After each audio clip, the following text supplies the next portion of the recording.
नमस्कार मित्रांनो, स्वागत आहे तुमचं माझ्या मिनी ब्लॉगमध्ये।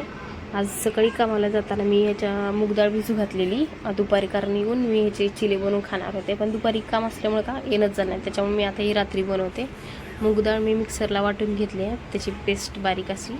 आता त्याच्यात लागणार आपण सामान साहित्य बघूतात। मुगाच्या डाळीचे त्याच्यामध्ये घेतले मी एक छोटा गाजर, एक शिमला मिर्च, एक छोटा मीडियम साईजचा कांदा, हिरवी मिरची आणि कोथिंबीर आणि सगळं टाकून आता ह्याच्यामध्ये मी मिश्रण मिक्स करणार आहे।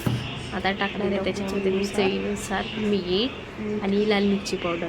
तुम्हाला जर हिरवी मिरची टाकायची नसेल तर तुम्ही टाकू नाही बी टाकू शकता, पण मला कसं असं तिखट खायला आवडते, त्याच्यामुळे मी तिखट जास्त टाकते। तितकंही जास्त नाही, पण असं तिखट खाते, असं जास्त असं सपक मला जेवण असं करू वाटत नाही। मला, माझ्या आईला, माझ्या मिस्टरांना, माझ्या भैयाला, आमच्या घरात आम्ही तिघं चौघं की आम्हाला जास्त तिखट खातो। आता मी सगळं साहित्यामध्ये टाकून मिश्रण मिक्स केले। मग आता ही पहिला चिला मी बनवायला घेतला आहे, आणि एका हाताने व्हिडिओ बनवायला, एका हाताने ते चिला बनवायला थोडे हे होत होतं, हात बरोबर होत नव्हतं, त्याच्यामुळे हा जरा एडावाकडा झाला आहे, पण झाला आहे, चांगलाच झाला।